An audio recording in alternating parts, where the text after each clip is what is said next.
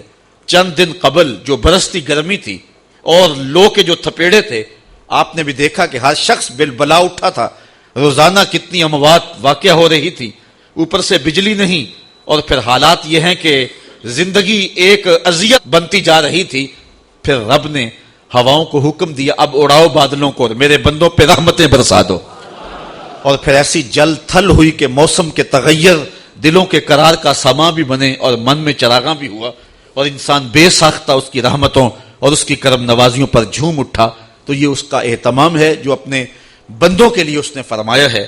تو اللہ فرماتا ہے وَفَجَّرْنَا فِيهَا مِنَ الْعُيُونِ، ہم نے یہ جو چشمے جاری کیے ہیں، ذرا ان چشموں کو بھی دیکھو، یہ پھوٹتے جھرنے، یہ بہتی ندیاں، یہ گیت گاتے رقص کرتے ہوئے جو ہیں وہ آبشاریں، پہاڑوں کے اوپر تودے، پھر گرمیوں کے موسم میں ان کا پگھلنا، یہ قدرت کے انتظام دیکھیے اور مالک کے رنگ دیکھیے۔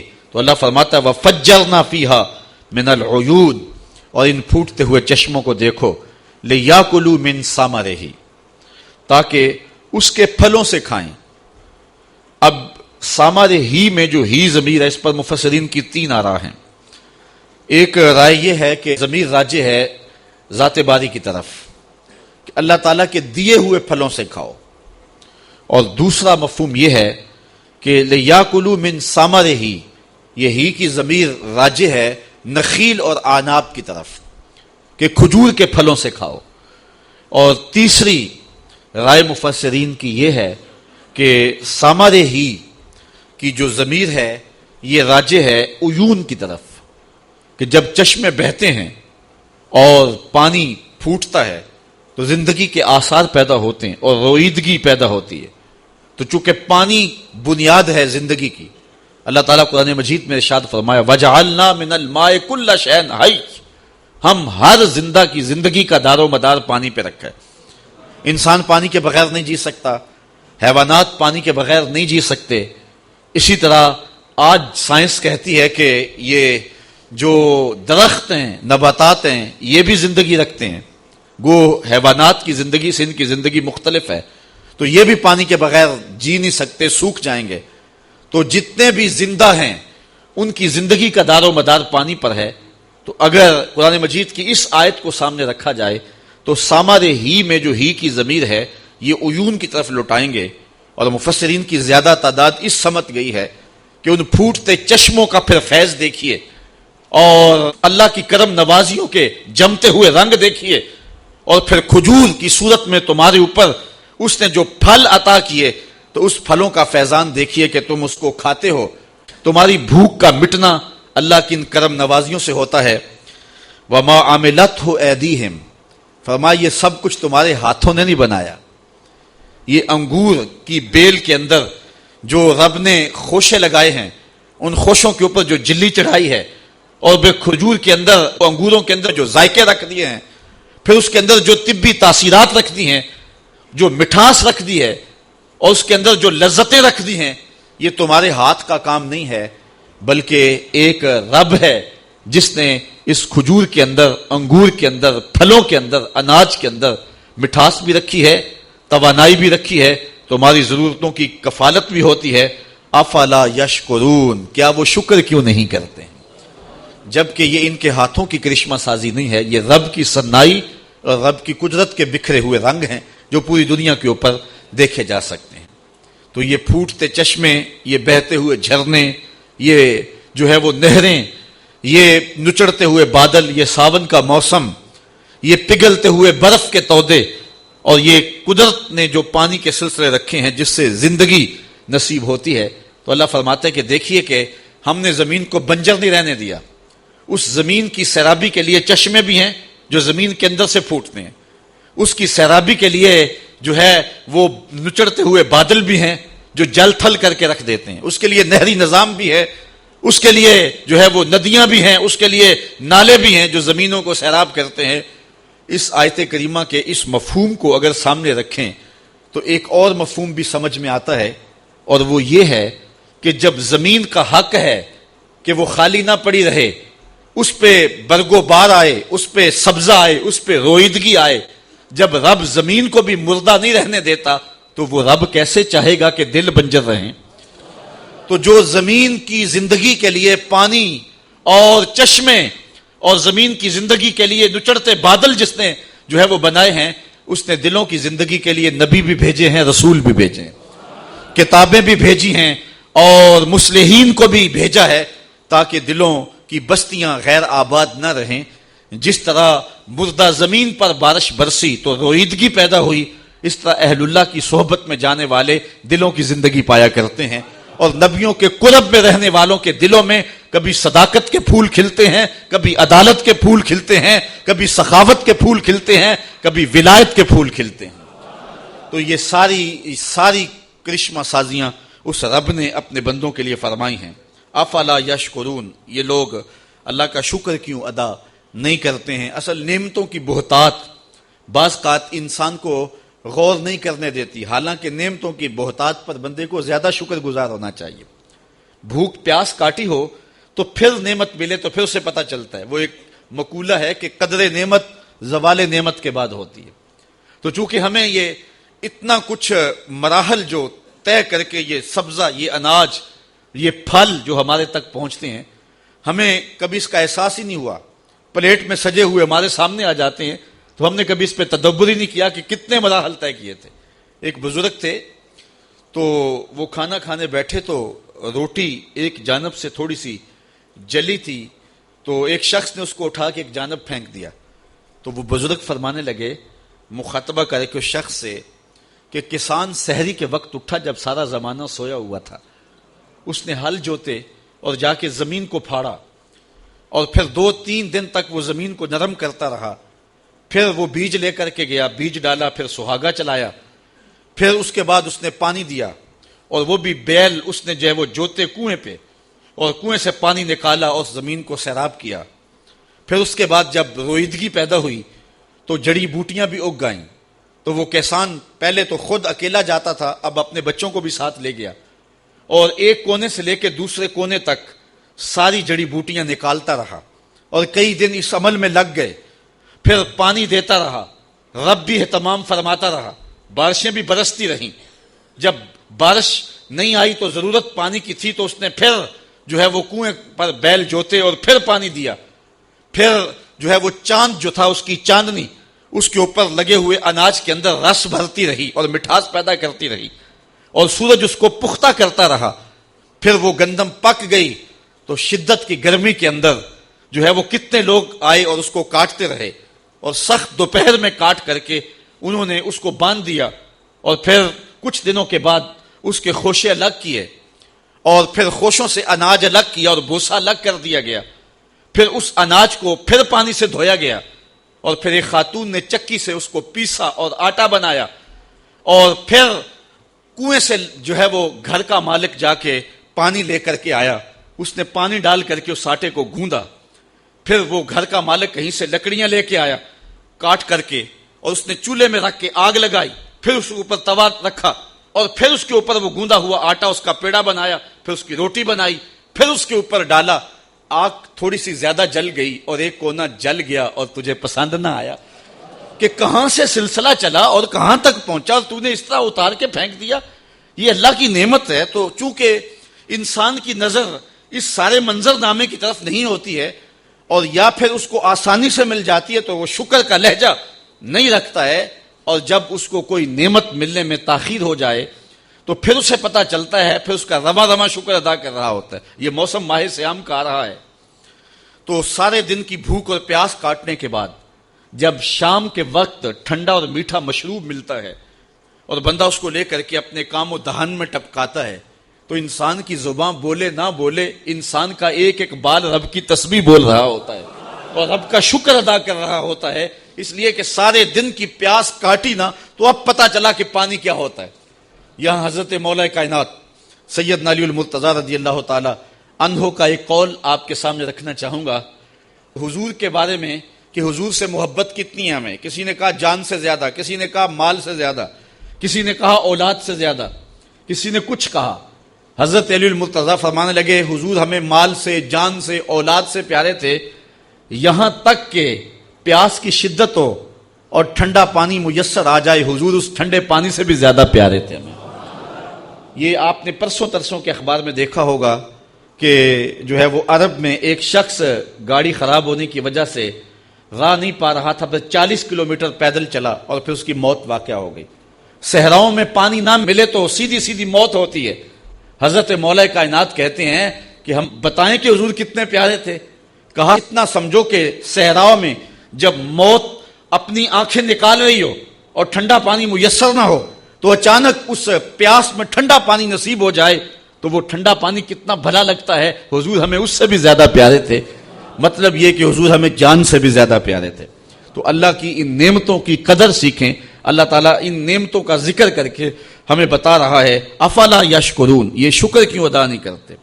سبحان الذی خلق الازواج کلھا مما تنبت الارض ومن انفسہم ومما لا یعلمون.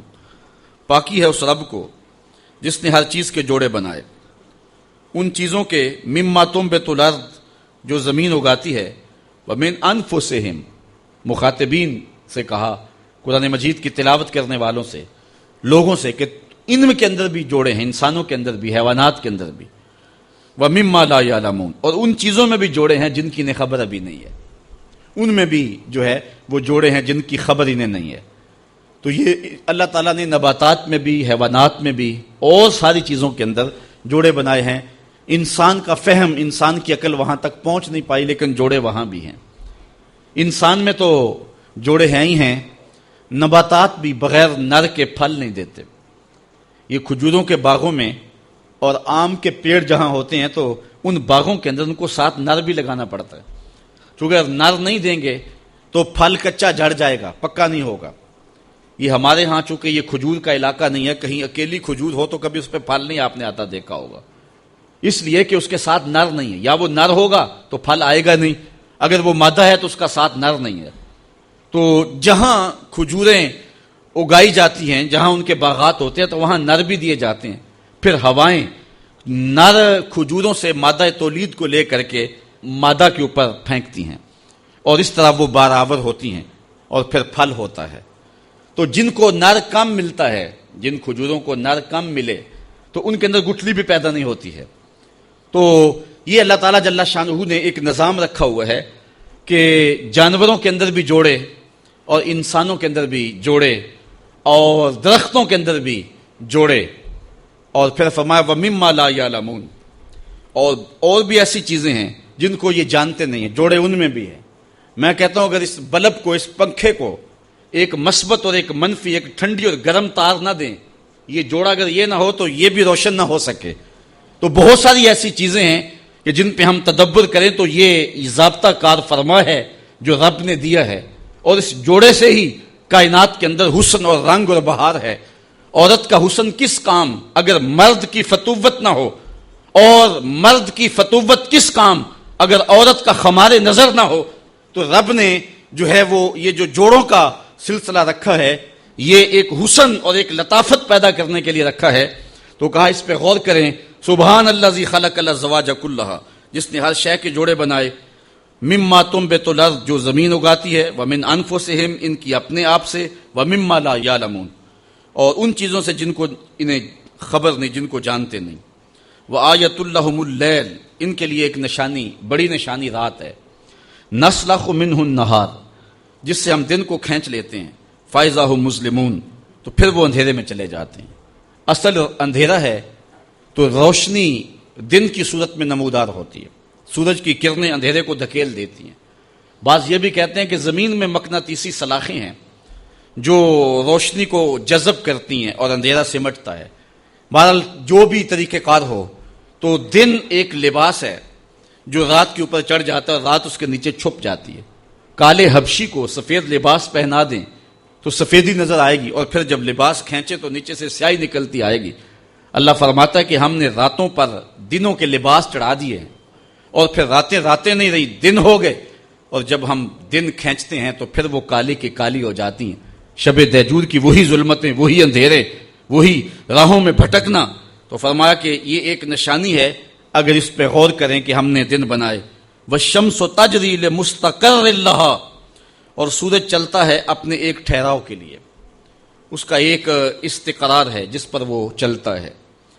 اچھا، حضرت عطا بن ابی رباح رضی اللہ تعالیٰ عنہ، یہ حضرت عبداللہ ابن عباس رضی اللہ تعالیٰ عنہ کے شاگرد ہیں، انہوں نے اس کو لمستقر لہا کو لا مستقر لہا پڑھا، ایک قرات انہوں نے یہ پڑھی ہے۔ تو اس کا مفہوم پھر یہ ہوگا کہ سورج چلتا ہے اور ایسے چلتا ہے تو رکتا نہیں ہے، یعنی مسلسل چلتے چلا جا رہا ہے، اور جو چیزیں سورج کے سامنے آتی ہیں وہ روشن ہوتی ہیں، وہاں دن ہوتا ہے، اور جہاں سورج نہیں ہوتا تو وہاں اندھیرا ہوتا ہے، تو وہ چلتا ہی رہتا ہے، کبھی رکتا نہیں ہے، ایک تسلسل کے ساتھ۔ لیکن جو قرات ہے وہ لمستقر لہا، اس پر ہے، متفق قرات یہ ہے، اس لیے یہاں یہ ہوگا کہ سورج جو ہے وہ اپنے مدار پر، اپنے مستقر پہ چلتا ہے اور کبھی اس سے ہٹا نہیں ہے۔ حضرت ابو ذر غفاری رضی اللہ تعالیٰ عنہ فرماتے ہیں کہ مسجد نبوی میں ہم بیٹھے تھے اور شام کا وقت تھا، سورج ڈوبنے کے لمحے قریب آئے تو حضور نے فرمایا ابو ذر جانتے ہو سورج جب ڈوبتا ہے تو کدھر جاتا ہے؟ تو میں نے کہا اللہ و رسولہ عالم، اللہ اس کا رسول خوب جانتا ہے۔ تو حضور نے فرمایا جب سورج ڈوبتا ہے تو رب کے عرش کے نیچے سجدہ کرتا ہے، تو یہ اس کا مستقر ہے۔ اللہ اکبر۔ تو فرمایا ذالک تقدیر العزیز العلیم، یہ حکم ہے زبردست علم والے کا، یہ رب کا حکم ہے جس سے وہ سرتابی نہیں کر سکتا۔ والقمر قدرناہ منازل حتی عاد کالعرجون القدیم، اب چاند کی طرف توجہ موڑی انسانوں کی۔ والقمر، اور چاند، قدرناہ منازل، ہم نے اس کی منزلیں مقرر کی ہیں، حتی عاد کالعرجون القدیم، یہاں تک کہ یہ کھجور کی پرانی ٹہنی کی طرح ہو جاتا ہے۔ جب چاند چڑھتا ہے تو پہلی رات کے چاند کو ہلال کہتے ہیں، ویسے چاند کے لیے مطلق لفظ جو ہے وہ قمر ہے، عربی میں قمر، کسی بھی حالت میں چاند ہو تو اس کو قمر کہا جاتا ہے، لیکن پہلی رات کے چاند کو ہلال کہا جاتا ہے، اور جب چاند 14ویں رات کو پہنچے تو اسے بدر کہا جاتا ہے۔ تو اس کی مختلف منازل ہیں۔ تو جب پہلی رات کو ہوتا ہے تو اس وقت سارے چھتوں پہ چڑھ کے اس کو دیکھتے ہیں، انگلیوں سے اشارے کیے جاتے ہیں اور بھلا لگتا ہے۔ پھر جب بدر تمام ہوتا ہے تو پھر اس کی چاندنی چکور کے دل میں کشش پیدا کر دیتی ہے، سمندروں میں مد و جزر پیدا ہو جاتا ہے، جوار بھاٹے اٹھتے ہیں، اور پھر اس کے بعد یہی چاند جب بوڑھا ہوتا ہے تو پھر کوئی آنکھ اٹھا کر بھی نہیں دیکھتا، راتوں کی تنہائیوں میں نکلتا ہے اور راتوں کی تنہائیوں میں غروب ہو جاتا ہے، اور اس کی حالت یہ ہوتی ہے کہ جس طرح ایک کھجور کی پرانی شاخ ہو، ارجون کھجور کی اس شاخ کو کہتے ہیں جس شاخ کے ساتھ پھل لگا ہوا ہوتا ہے، اور پھل کی وجہ سے وہ جھک جاتی ہے، تو جب پھل توڑ لیا جائے تو اس کی شکل بالکل چاند کی طرح ہو جاتی ہے۔ جب آخری راتوں میں ہوتا ہے وہ زرد بھی ہو جاتی ہے اور پرانی بھی ہوتی ہے اور جو ہے وہ بے ڈھنگی سی بھی ہوتی ہے۔ اللہ تعالیٰ فرماتا ہے کہ یہ چاند پھر اس مرحلے پہ پہنچتا ہے حتیٰ یہاں تک کہ اللہ اکبر عاد کالعرجون القدیم، کھجور کی پرانی ڈال کی طرح، پرانی ٹہنی کی طرح ہو جاتا ہے۔ اچھا، اس چاند کی گردش سے اور اس کی منازل سے حضرت انسان کو کچھ سمجھایا جا رہا ہے کہ جب تو پیدا ہوا تھا تو چاند کی طرح سارا زمانہ تیرا منہ دیکھنے آیا تھا، تو بھی اس وقت لوگوں کی توجہ کا مرکز بن گیا تھا، اور پھر منازل طے کرتا رہا، اور جوانی کی دہلیز پر جب تم نے قدم رکھا اور تو بدر تمام ہوا، جب شباب کی بجلیاں تیری آنکھوں سے ٹپکنے لگی تو پھر تیری نظر کا خمار بھی کئیوں کے دل لوٹتا تھا، کئیوں کی نیندیں اچاٹ کر دیتا تھا۔ جس طرح چاند جب جوبن پہ ہو تو چکور کا دل لرزتا ہے اور سمندر میں جوار بھاٹا پیدا ہو جاتا ہے، لہریں اٹھتی ہیں، طوفان پیدا ہوتے ہیں، تو جب بندہ بھی جوانی کی دہلیز پہ ہوتا ہے تو وہ بھی طوفان اٹھاتا ہے، دلوں میں جوار بھاٹے پیدا ہوتے ہیں۔ تو وہ لمحے بھی آئے کہ تو نے دلوں کی بستیاں اور دلوں کی دنیا پر ہلچل پیدا کر کے رکھ دی، تیرا شباب لوگوں کی زندگیوں کے اندر گھلتا رہا اور کتنوں کی نیندیں اچاٹ ہوتی رہیں، تیری زلف کے شکن کتنوں کا قرار لوٹ کے لے گئے، لیکن پھر وہ لمحہ بھی آیا حتی آدا کل ارجون القدیم، پھر بوڑھا ہو گیا، پھر تجھے کوئی دیکھنے بھی نہیں آتا، کوئی تجھ سے اداس بھی نہیں ہوتا، بچے بھی کترا کے گزر جاتے ہیں۔ کہا انسان ذرا چاند کی منزلوں کو دیکھ، یہی چاند کتنا پیارا تھا، اور آج اسی چاند کو کوئی دیکھتا بھی نہیں ہے۔ بچہ جب پیدا ہوتا ہے تو اس کی مسکراہٹ دل کھینچتی ہے، اور جب بوڑھا مسکراتا ہے تو اس وقت جو ہے لوگوں کی توجہ نہیں ہوتی۔ بچے کی زبان جو ہے وہ اڑ اڑ کے جب بولتا ہے تو اس کی توتلی زبان کا حسن دلوں میں نکھار پیدا کرتا ہے۔ ماں بھی بلہاری جاتی ہے، باپ بھی صدقے جاتا ہے، بہنیں بھی جو ہے وہ قربان جاتی ہیں، تو بچے کا ٹوٹا لہجہ اور توتلی زبان خوشیوں کی ایک لہر ہوتی ہے۔ لیکن جب بڑھاپے میں فالج کی وجہ سے زبان میں لکنت آ جائے، اب توتلا پن پیدا ہو جائے، اب زبان اٹکنے لگے، تو بچے بھی مذاق اڑاتے ہیں۔ ایک لمحہ وہ تھا کہ زبان توتلی تھی تو حسن تھا، آج لمحہ وہ گیا کہ حتی آدا کل ارجون القدیم، کھجور کی ٹہنی سے جب پھل توڑ لیا جائے، اب اس ٹہنی کو کون پوچھتا ہے؟ جب تک پھل آیا نہیں تھا وہ ٹہنی اچھی لگتی تھی، مالی سنبھال کے رکھتا تھا، جڑوں کو بھی پانی دیتا تھا، اور خیال کرتا تھا کہ کوئی ایسا نقصان نہ ہو کہ یہ پودا جو ہے وہ مرجھا جائے۔ پھر جوبن پہ آیا اور جب کھجوریں لگیں تو اس نے پھر رسیاں بھی باندھی اور کھجوروں کو سنبھالنے کے لیے سب کچھ کیا۔ پھر جس دن اس نے اس ڈال سے پھل کاٹ لیا، اب وہ کھجور اجڑ گئی، اب اس کی وہ ٹہنی بے توقیر ہو گئی۔ انسان کی زندگی کا جب شباب لٹ جاتا ہے اور بڑھاپے میں جب وہ کسی قابل نہیں رہ جاتا، تو پھر اس کی بھی یہ مثال ہے حتی آدا کل ارجون القدیم، جیسے کھجور کی پرانی ڈال ہو۔ للشمس ینبغی لہا ان تدرک القمر ولللیل سابق النہار، سورج کو یہ حق نہیں پہنچتا کہ وہ چاند کو پکڑ لے، ولللیل سابق النہار، اور رات دن پر سبقت لے جائے، یہ بھی اس کو حق نہیں پہنچتا۔ کبھی ایسا نہیں ہوا کہ ابھی رات کا کچھ حصہ رہتا ہو تو دن آ گیا ہو، یہ کبھی ایسا نہیں ہوا کہ ابھی دن کا کچھ حصہ رہتا ہو تو رات پڑ گئی ہو، عصر کے وقت ہی سورج ڈوب گیا ہو، کبھی ایسا نہیں ہوا۔ وہ اپنے مدار سے نہیں ہٹتا، وہ اپنے مدار سے نہیں ہٹتا۔ جو دن کا وقت ہے وہ متعین ہے، اور جو رات کا وقت ہے وہ متعین ہے، اور اس طرح سورج اور چاند ایک دوسرے کو پکڑتے نہیں ہیں۔ وَكُلٌّ فِي فَلَكٍ يَسْبَحُونَ، اور یہ سارے کے سارے جو ہے وہ آسمان میں تیر رہے ہیں، اپنے اپنے مدار میں ایک گھیرے میں تیر رہے ہیں۔ تو معلوم ہوا کہ زمین بھی نہیں گھومتی، آسمان بھی نہیں گھومتا۔ پہلے نظریہ تھا آسمان گھومتا ہے، پرانے فلاسفہ کا، سائنسدانوں کا یہ نظریہ تھا۔ اب نظریہ یہ ہے زمین گھومتی ہے، اور جو ہے وہ سورج چاند ستارے یہ جڑے ہوئے نگینے کی طرح آسمان میں، تو جو حصہ سامنے آ گیا وہ روشن ہو گیا۔ لیکن قرآن نے جو نظریہ دیا، کلن، یہ سارے کے سارے، فی فلک یسبحون، یہ اپنے گھیرے میں جو ہیں، اپنے اپنے فلک میں جو ہیں وہ تیر رہے ہیں، اپنے مدار میں گھوم رہے ہیں۔ تو چاند سورج ستارے گھوم رہے ہیں، آسمان بھی نہیں گھوم رہا، زمین بھی نہیں گھوم رہی، چاند سورج ستارے گھوم رہے ہیں۔ وآیۃ لہم، ان کے لیے ایک نشانی، انا حملنا ذریتہم فی الفلک المشحون، ہم نے ان کے بزرگوں کی پیٹھ میں بری ہوئی کشتی میں سوار کیا، یعنی ان کو، ان کی ذریت کو، جو ذریت بزرگوں کی پیٹھ میں تھی، جو قیامت تک آنے والی نسلیں تھیں، ہم نے بھری ہوئی کشتی میں سوار کیا۔ اللہ اکبر۔ وخلقنا لهم من مثلہ ما یرکبون، اور ان کے لیے ویسی کشتیاں بنا دی جن پر وہ سوار ہوتے ہیں۔ آج کے جدید جہاز اس سے مراد لیے جا سکتے ہیں۔ تو کہا ان کو، ان کی ذریت کو، ان کے ساز و سامان کو ہم نے بڑی کشتیوں کے اندر سوار کر دیا۔ لکڑی کا ایک تختہ ہے جو پانی پہ تیر رہا ہے۔ وَإِن نَّشَأْ نُغْرِقْهُمْ، اللہ اکبر۔ یہ کیسے تیر رہا ہے؟ کہا اگر ہم چاہیں تو انہیں غرق کر کے رکھ دیں۔ آج تو موجیں، طوفان اور جو ہے وہ بڑے بڑے جو ہے وہ حادثات جو سمندر میں روپذیر ہو رہے ہیں، ان کا بیڑا پھر بھی بچ کے گزر جاتا ہے۔ یہ ملا کا کمال ہے یا جو بیٹھے ہیں ان کا کمال ہے؟ کہا ان کا کمال نہیں، رب ان کو بچا رہا ہے۔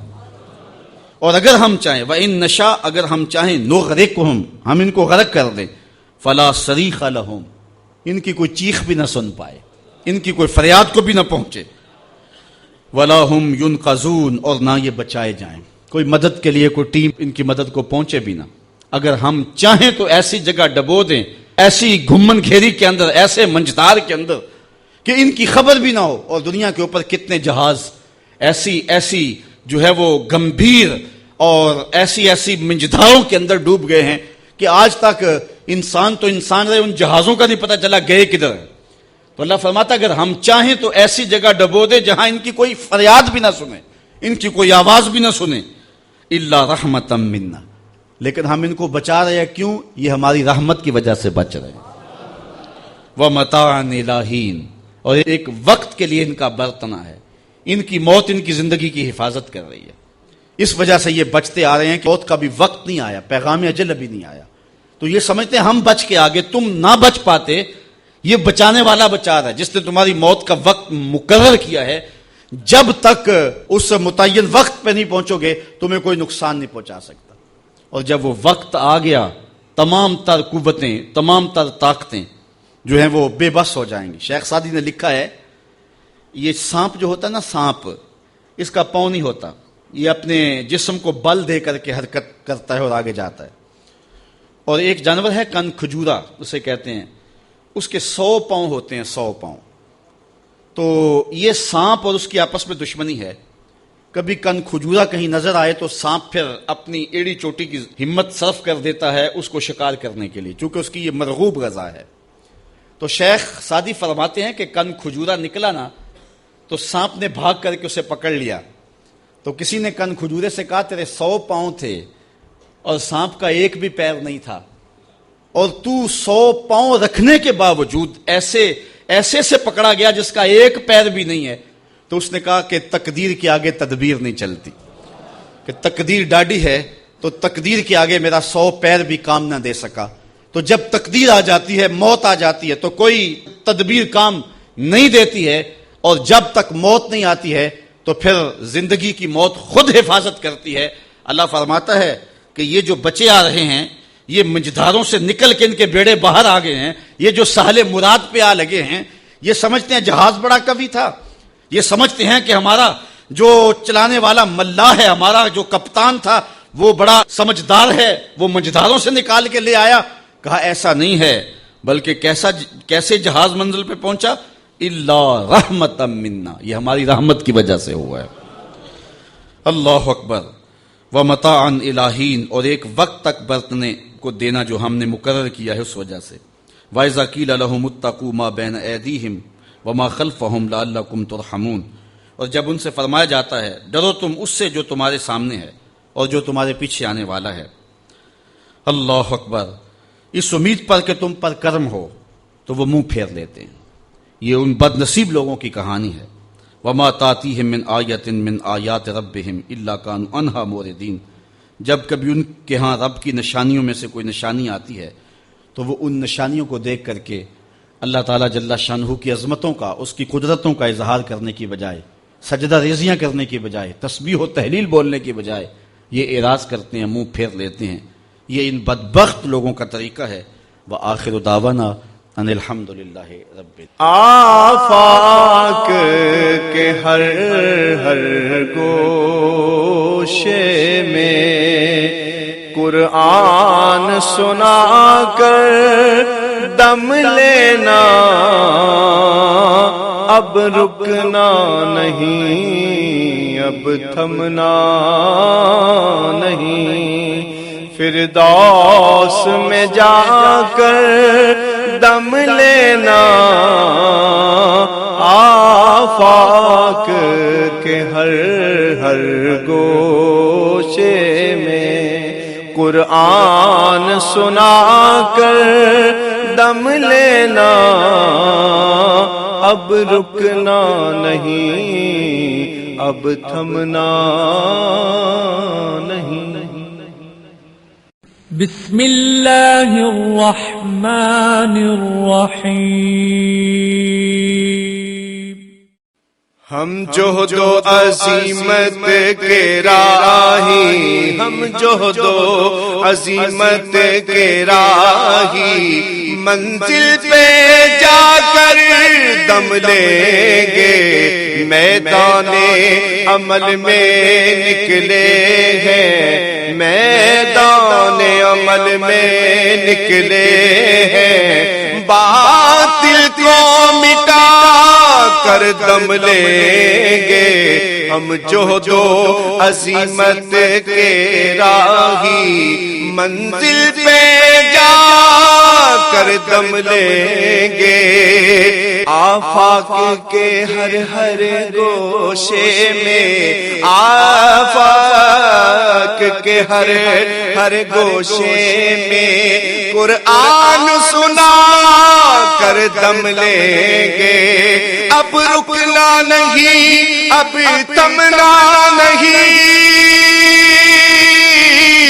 اب رکنا نہیں، اب تمنا نہیں، فردوس میں جا کر دم لیں گے ہم جہد و عزیمت کے راہی، منزل پہ جا کر دم لیں گے، میدان عمل میں نکلے ہیں، باطل کو مٹا کر دم لیں گے۔ اس دارالعلوم کی ایک ایک اینٹ میں پیار بھرا ہوا ہے، درد بھرا ہوا ہے، تو اس کے لیے دعا گو رہیں، اپنے تعاون سے بھی نوازتے رہیں۔ اللہ کی توفیق سے یہ ایک مرحلہ تقریباً تکمیل کے قریب ہے۔ ہم نے چاہا یہ تھا کہ 3.5 لاکھ روپے کا ایک ستون بما اوپر والا چھت اور فرشی لینٹر جو پڑا ہے، یہ 3.5 لاکھ روپے کا ایک بنتا ہے، تو اگر ہمیں 99 لوگ مل جائیں تو یہ سارا مکمل ہو جائے، لیکن 47 لوگ ہمیں مل سکے، چونکہ 3.5 لاکھ روپے ہم نعت خواں کو دے لیتے ہیں، مدرسے کو دینا ہمارے لیے مشکل ہے، ہمارا مزاج ایسا بنا ہوا ہے۔ تو پورے ملک کے اندر اتنے لوگ ملے، اللہ ان کے رزق میں بے پناہ برکتیں عطا فرمائے۔ باقی جن لوگوں نے انفرادی طور پہ کوشش کی، 2، 5، 7، 8، 10، 20 ہزار جتنی توفیق کوئی شامل ہوئے، تو یہ اتنا کام مکمل ہوا، اور یہ تھوڑا سا حصہ ہم نے یہ کچھ قرض لے کر کے ڈالا ہے، اور آگے والا حصہ بھی ہم نے جو ہے وہ تعمیر کرنا ہے۔ جب اوپر والی چھت کا مرحلہ پہنچے گا تو ایک ستون بما چھت کے صرف 2 لاکھ روپے تک جو ہے وہ ممکن ہوگا۔ احباب اگر اس حوالے سے جو ہے وہ تعاون فرمائیں۔ جامعۃ المصطفیٰ کے جو ماہانہ اخراجات ہیں اس سلسلے کے اندر باہر سے معاونت فارم اگر وصول کر لیں، ایک بچے کا اوسط خرچہ تقریباً 1200 سے 1500 روپے تک ہے۔ اگر ایک بچے کا خرچہ اپنے ذمے لے لیں، ہمارا نمائندہ ہر مہینے وصول کر لے گا، تو یہ ایک تعاون کی صورت ہوگی۔ بہرحال جس طرح جس سے بن پڑے، اپنے مرحومین کے اصال ثواب کے لیے، اس کی تعمیر کے لیے آپ نے کوشاں رہنا ہے۔ جس نے ایک پائی بھی اس جامعہ کے لیے خرچ کی، اے اللہ اس کو جزائے جزیل دے۔ جس نے گزرتے ہوئے پیار کی نظر سے دیکھ بھی لیا، اس کو بھی جزائے